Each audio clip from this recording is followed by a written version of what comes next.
Well, anyway, thank you so much for joining us. I'm Sean Arvidsson, our VP of Membership, Advocacy, and Events, and I'm just so eager to introduce all of you listening out there to Jake Havron, our keynote speaker for the ACCA 2024 conference at the beautiful Universal Orlando's Sapphire Falls Resort coming up the 11th through 14th of March.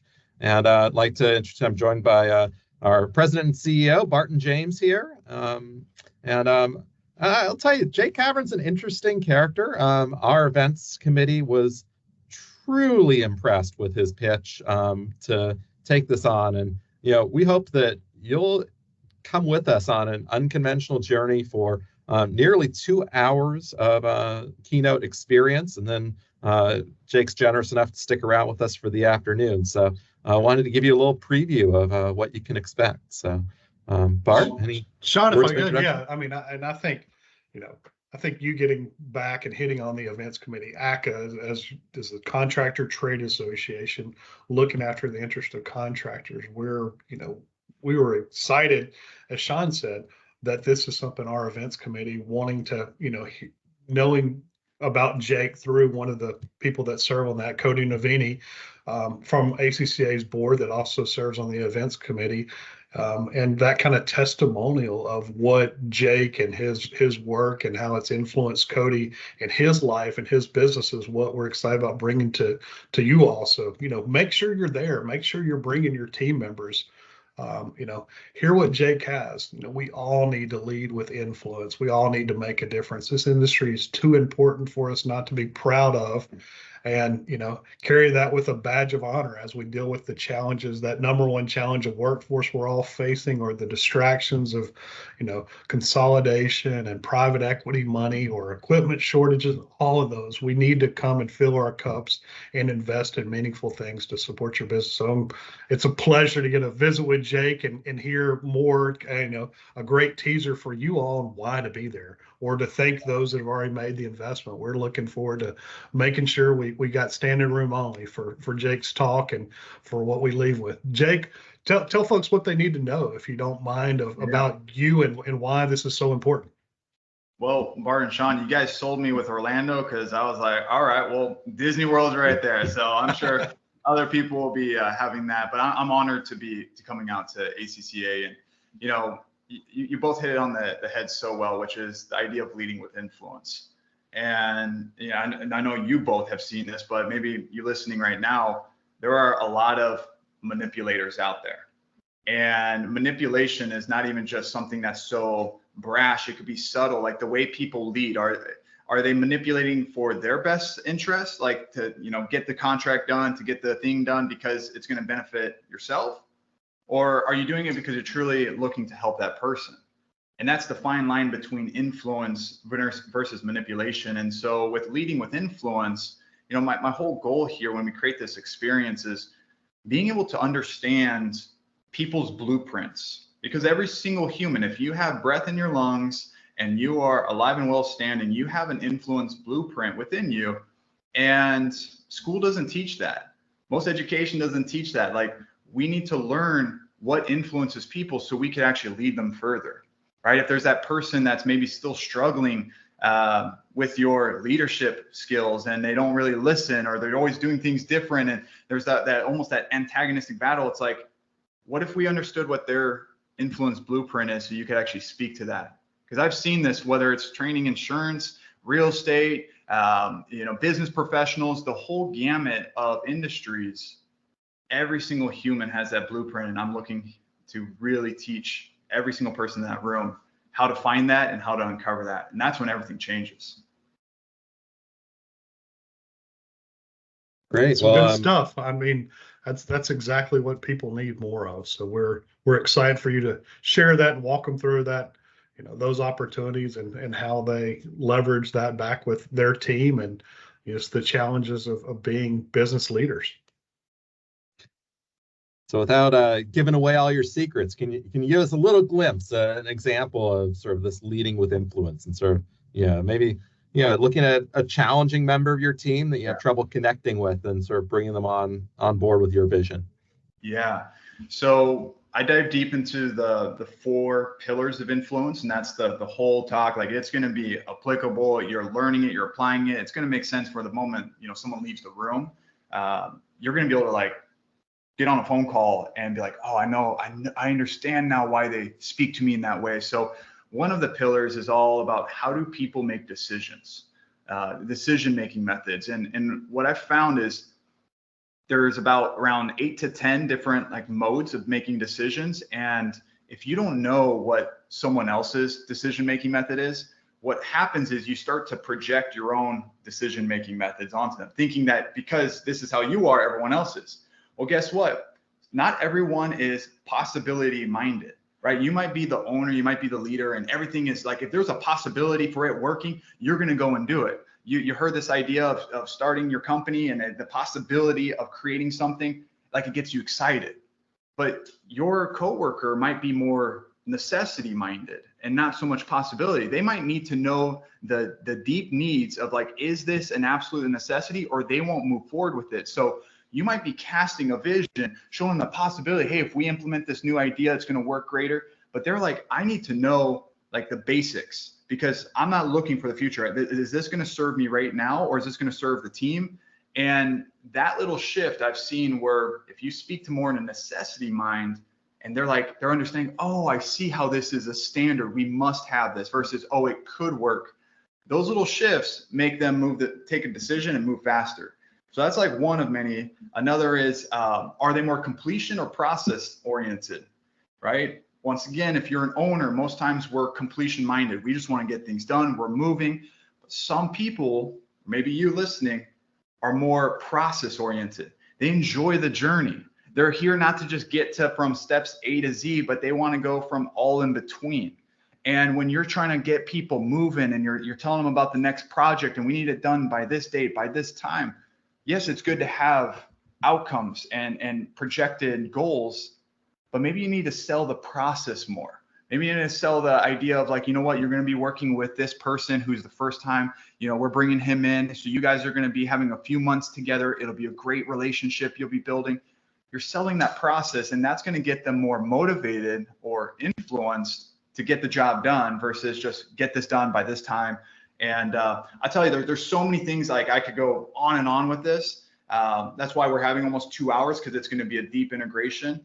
Like Bart, like Sean, when you learn these, you start to see people different. When someone's not moving, you're like, oh, maybe they only talk about the process. Maybe they are process minded. It's almost like you're in the Matrix, that the movie with Neo. You start to like see why things are happening, and it's exciting because your leadership actually expands, and it allows for the people around you to expand. So you're not always having to manage. You're finally now truly owning the business while they're leading their own ways. Was that helpful? I mean, absolutely. Absolutely. Jake, one of the things that you had mentioned to us as we were visiting earlier was just, my takeaway from it was getting outside your comfort zone of this. And, I think that's a big part of it. But it's also a big part about, making the investment to come to conferences, what you learn, but it's also who you rub elbows with and interact and do that. For some folks, that is, they're impressive leaders in their business, but sometimes getting out and asking for help or sharing a problem and all isn't always as comfortable as for those that share problems pretty often is. And this is your place to do that. And your talk will kind of help extract that. Was one of my takeaways. Anything on that front that folks need to know? Well, all I can say is this, is that if there's a little bit of timidity around coming to these events and making those relationships, because truth be told, the testimonials, the people that you've shared with me personally, and I'm sure is public on the website, there's lifelong relationships, partnerships, transforming things that are happening because we're in our own little boxes. Right. And so we have to expand. That's why these events happen, to expand, open up the box, to get a new idea planted, a new way of thinking, a new partnership that comes through someone. Like, that's what happens at these events. And so if that's still been a little bit of a hang up, no worries. I understand that, but that could also be creating some closed off mindset in the business at home and what you're currently doing. Like maybe there's not that openness or that wanting of new ideas that are going to grow you into the business you want. So I just challenge, if you're still on the fence, to step into that unknown, because usually when you step into the unknown, that's usually where the breakthrough is about to happen. Like if you're feeling resistance or fear about a new idea, a new partnership, a new way of growing, and there's a lot of resistance, the resistance is usually when you break out of, as a rocket, you're about to break out of the stratosphere. There's great tension before you get into outer space and everything's easy and smooth sailing moving forward. It's that tension where most people fall back from. And so I just challenge you, if you're feeling a little bit of that tension, considering if this is worth it, you're busy, you got this going.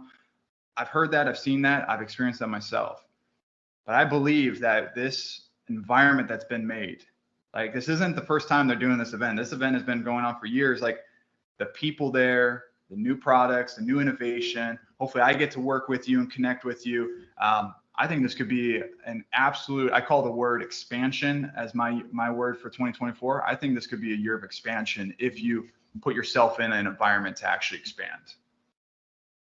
Thank you, Jake, for sharing. And as Jake hit on earlier, if we didn't have you at Orlando and Universal Sapphire Resort as a hook to escape the hard work that you all have been doing to get through winter and to have a little break to probably celebrate your successes as we head into spring and ultimately summer.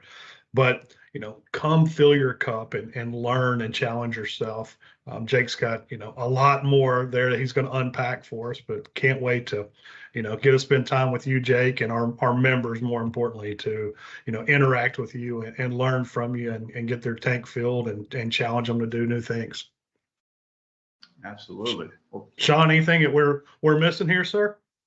Well, yes. One thing we always hear from our members is, from attendees at this event, is that challenge of sort of, they're proud of their technical excellence. They're proud of getting their hands dirty, working in the business, being individual performers. But there's that challenge as you scale, as you bring on a management team, as you're no longer able to be there turning wrenches every day with the guys, of scaling up and growing, working on their business. I'm curious to hear a little bit about how your advice may lend to that. Yeah. So the last thing I'll add into that is it's good to work on the business, being the owner, but with leadership in the business, that's usually where most people kind of shy away, right? So what I hope for is when you're here, you get to see how to more seamlessly work in the business, right? Like I had a guy that owned an insurance company. I was speaking at a big event a couple months ago, and he was an owner. He had internal conflicts because he didn't know how to properly lead. There were some people that weren't doing the contracts on time. They were kind of being a little flaky, and there was a struggle with that. His business was growing, but there's a struggle internally, and it's kind of like rust. It's starting to slowly corrode the internal frame of your structure, and you gotta address that quickly. And so when he learned the leading with influence principles, the 4 pillars, right? How do people get motivated? Like, what are their decision-making methods? What are the charisma cues that you either better have to give off or you're receiving that you're not seeing? Like when they're giving you a certain, because body language it speaks more than anything we could actually say, being able to identify that so then you could see what they're actually expressing. And then also how to have complete congruence. Like maybe some people, we don't know it, but we might be coming off manipulative. We might be coming off in a, dictatorship type of way. Like how do we create complete congruence with our leadership, with our values, to then allow that to be branched off into the people around us? This person learned all that, and then he sent me a text a few weeks later. He's like, "You remember that guy I was telling you about? The one was struggling, the one that I feel like we butt heads every time." He was like, "I finally got through him," and he was like so surprised. He was like, "And it's crazy. I didn't really change anything. I just applied what you said of listen to what he's actually saying and not expect that he needs to hear what you're saying. Listen." And when he was able to see the different things of what this guy was showing, he's like, I was finally able to get him on the same page. And now he's one of my best workers. He's one of my best people in the team. And so I share that because That also could be in your situation. That could also be for someone in your company. And guess what? This doesn't just stay in your business. These skills, I've had people say, out of all this you've talked about, I finally know how to better speak to my son. Like my son, we butt heads, but because I now understand his decision-making methods, I finally know how to speak to him. And I'm excited to go talk and have a real discussion. Like this goes into all areas of your life. And so I wanted to add that in because it's not so much about just growing the top of the business, it's actually growing in the business. And that's where leading with influence will really help with that. That's really fantastic, Jake. And that's one of the reasons, we're excited to be at such a fun destination where I think we're seeing probably more than ever before contractors bringing substantial teams to the event. We've got some bulk registration discounts too for folks who, really want to get the whole management team speaking from that same script and, building things going forward. So definitely exciting to see that trend and translate this into something folks can really take home. Absolutely. And I'll add into that really quick. It's like, you want to talk, so you might already have a ticket, right? You might be like, I'm in, but I might have a team of 5, 10, 20, maybe 100 people, right? What is it going to cost you to not have those people come and experience this as well, so you're all on the same page? Because either one, they stay at home and you have to now transcribe all this to them, which is okay, right? That could work. Or two, you bite the bullet, you make that small little investment comparatively to the massive ROI of them all being on the same page now, all your leadership, your executive team, maybe your contractors, and now you don't have to try to say, hey, this is what I learned, let me sit down and teach you. You're now sitting down with them after this event and saying, hey, wasn't that amazing how this and this works? How do we now apply this to what we're going? Like the exponential amount of ROI, more than just revenue, it's more of a return on just the information you provided. I just challenge you that if you have some people that aren't showing up yet, bring them there, not to just fill seats, not to just have a good time, but to be in alignment. Because if you want to make this year your best year, it's not just about you anymore. It's about how do you make the people around you leaders. And it starts by showing up in events like this so they can open their box of what they got. That's good stuff. Well, Jake, I can't wait to hear this firsthand and see you in Orlando. So thank you so much, and we look forward to sharing more with our members and making sure that everyone's there and bringing their team. So thank you for helping us. I'm honored. I'm excited. I look forward to meeting you listening right now at this event. Make sure you come up and say hi after too. I'd love to connect. Thanks, Jake. Thanks. Awesome.